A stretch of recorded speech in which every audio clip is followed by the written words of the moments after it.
Hello guys, in this video I will show you how you can run a full Ubuntu desktop in a Linux container on Windows and also display the full desktop on Windows. But we already did that a few videos ago and the link should be somewhere up there or down in the description. And in that video we used an X server on Windows to display the full Ubuntu desktop. But well, who knows what an X server is, right? So that's why in this video we will not use an X server, but we will use XRDP instead. XRDP is the open source implementation of Microsoft's Remote Desktop Protocol server, which is basically this is the client version, and then somewhere on the remote machine you have a server version, and in this case the server version would be XRDP. So then you can use this remote desktop connection on Windows, this client app, to connect to your Linux host, and you should be able to display your Linux remote desktop on Windows. So there will be no X server running on Windows, just a pure remote desktop connection that a lot of Windows users should be familiar with. All the necessary links are in the description as well as the timestamps, so you can skip any part of the video.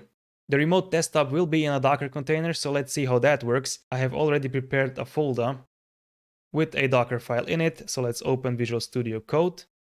And as you can see, the Docker file itself is a small one. Some things are similar like in the mentioned previous video, but let's go through what this one does. Let's make it a bit bigger.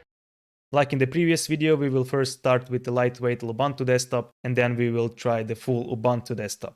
So first we are getting the Ubuntu latest image, then we update in repositories, and then we are installing Ubuntu desktop here in a non-interactive mode. Next we are removing the reboot required file here because, as I mentioned in the previous video, we cannot reboot the system the usual way because the system is not running systemd, so it makes no sense to notify the user about it. Next we are adding another user by the name test user, and we are setting the password to 1234, and we are adding the user to the sudo group. We will connect to the desktop through this user. Next, we are installing XRDP. This will also create a user called XRDP, and we will add this user to the SSL cert group. Now we are almost done here, but this last part is the most important one. Now here we need to properly configure the user session, and we are doing this by writing into the startwm.sh script, which XRDP uses to start the X session. We are basically injecting this echo command into the script, which should create this X session RC file for the current user. And this X session RC file will be then used to set up the user environment. In this case, we are setting the GNOME shell session mode to Ubuntu. Then we are setting the XDG session type to X11, XDG current desktop to LXQT, and XDG config directories to Ubuntu config directories. Now we don't really need the GNOME shell session mode because Ubuntu is not using GNOME but LXQT, but I will leave it in anyways because we will need it for the full Ubuntu desktop. Now the same thing we are doing here, we could actually achieve also by writing directly to the test user X session RC file, which is here hard-coded. With this, I just wanted to demonstrate how this works for a single user, but we don't actually need this one because this one takes care of everything. So let's delete this part. Now the next line is exposing the XRDP port, which is 3389. And the only thing left is to start the XRDP session. And after that, I'm just starting the bash shell so that XRDP stays in the loop and waits for incoming connections. That's about it. Let's save it and let's build the image. Go to terminal, new terminal. Make sure you're in the right folder and write docker build-t, the name of the image. I'll call it docker-xrdp-lubuntu. And a dot for the current folder, and enter build. Alright, done. Let's see Docker for desktop. Here is the image. Let's start it, run. And now here under ports, let's map the port 3389 to the localhost port so we can connect through the localhost to the container and run. Container is running, so let's see if we can connect to it. Remote desktop connection, and we will use localhost. So connect. Do we trust it? Yes, we do. As you can see, we are connected, and this is the XRDP login screen. So what we need to do, we need to connect with the test user. So write test user and the password that we set, 1234. Okay, it's building up. And here it is, Ubuntu desktop. It's running in a Docker container and it is displayed on Windows. How awesome is that? As I mentioned, systemd is not running here, so you cannot reboot the system. It will just not work.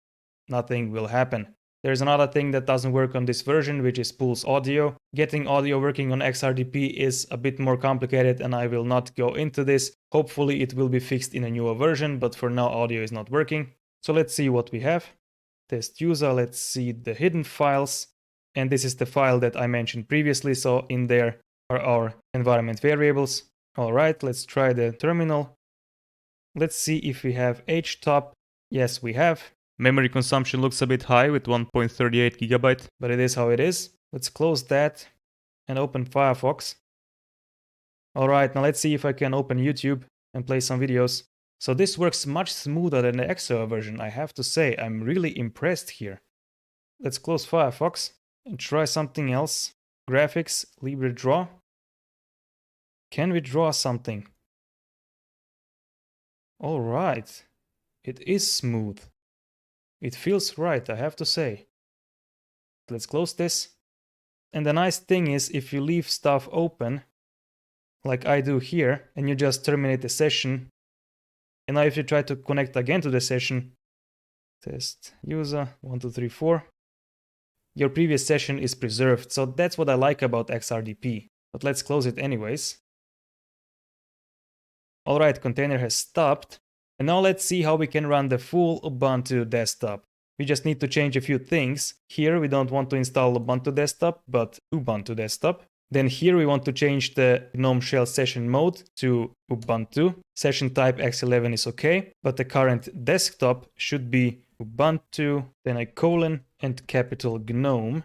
And then for the config files, we want xtg-ubuntu. Alright, almost done.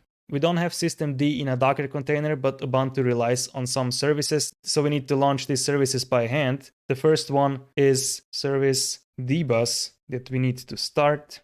And the next one I will copy from my cheat sheet, systemd-login-d.